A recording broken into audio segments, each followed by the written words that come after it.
Right then guys, welcome back to the supplement science series. So as you can see, I'm in a different location. I don't have the whiteboard with me today. I'm not going to lie, because the whiteboard's full of things that I need to do, and I don't want to wipe it off and then have to remember it. I'll write it down and then write it back on. So basically I'm just going to run through the usual pointers that I have on the whiteboard, just on my laptop here. So when I keep looking here, then you know why, and likelihood is that every episode will be like that from now on, to be honest.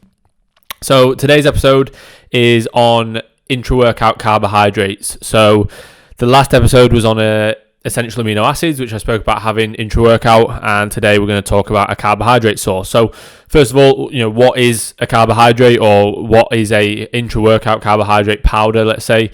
So basically carbs are, in their simplest form, basically they are just our most readily available form of fuel or form of energy for the body. They are metabolized through a process called glycolysis, which basically turns carbohydrates into energy for the body. Any energy that we don't use, so any excess or unutilized energy, is then stored as fat or as glucose for later use. So if you're in a surplus and you're over consuming calories, hence that is why you gain body fat, because the extra unutilized energy is stored as body fat. Vice versa, when you're in a deficit and you don't have that extra energy, you're actually in an energy deficit, you lose body fat because you have to tap into the fat source. Anyway, the intra-workout carb that I'm going to talk about today is highly branched cyclic dextrin, or HBCD. Basically what it is it's a patented supplement. So it's actually called cluster dextrin, the patented supplement. And what that is it's just a carbohydrate powder made from cornstarch, which is like a novel form of maltodextrin. So there are other forms of carbohydrate powder you could use. You could use dextrose or maltodextrin, which are fine to use. They are cheaper forms. They are likely going to be slightly higher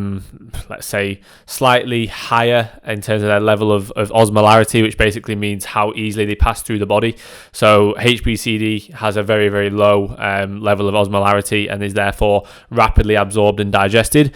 But if you can afford to get dextrose or maltodextrin but can't quite afford HBCD, then that'd still be a great idea to have in your intra-workout, or potentially even pre or post. So when would you look to have it? So like I say, primarily intra-workout. You could use it pre or post, or anywhere in the day, to be fair. If, let's say, you're a personal trainer with a very busy schedule, it wouldn't be the worst idea to maybe add 25 grams of HBCD into a smoothie a couple of times a day, just to help. I would generally go more so to add things like fruit or oats or things like that into a smoothie, but it's not a bad shout to have it in. I would generally have it intra-workout though, just due to the fact of how well it is absorbed and digested so rapidly, that intra-workout is a good idea, because last thing we want is to be shuttling blood to the stomach to digest food when we're training. We want the blood obviously going to the muscle. So if we can have a form of energy through carbohydrates when we train, which isn't going to take away from the training, then amazing. I would recommend it if you're training for 2 hours or more. Or if your pre and your post-workout meal end up being quite far apart. So let's say your pre-workout meal and post-workout meal are 4 hours or more apart, then it would be worth having some form of carbohydrates in the intra-workout. So why do you need it in? Why would you have an intra-workout carb in your intra-workout? Why would you need it when you're training? So generally, the main focus is to restore muscle glycogen and keep muscle glycogen levels high during the session, because that is going to obviously enhance your performance through increasing your work output, your power output, your recovery rate as well during the session, in intra-set and between sets. Increase your muscle protein synthesis as well, and also just generally create more of an anabolic environment in the session, as well as recovering post the session if you were to have it post-workout as a rapid source of refueling. With all of that, obviously that is going to aid in terms of increasing your strength and increasing your general performance when training, which is in turn going to aid in terms of hypertrophy, so result in more muscle. So that's obviously the goal. So with all of those factors in place, your chances of getting stronger, let's say quicker or more efficiently are greater with having a carbohydrate source in. Again, these are the minor details. As I've said this whole series, these aren't going to be the changing factor that makes you massive or that makes your training go from 0 to 100. They're just minor things that if you want to be optimizing everything that you're doing, they're minor things that can help with that. So how would you take it? So generally, I would, like I say, have it intra-workout. I would generally say between, let's say, 10 and 100 grams, completely dependent on the individual, the size of that individual, the intensity that they train at, the length that they train for, the phase that they're in, if they're dieting or if they're on a lot of calories and it's an easier way to get carbs in.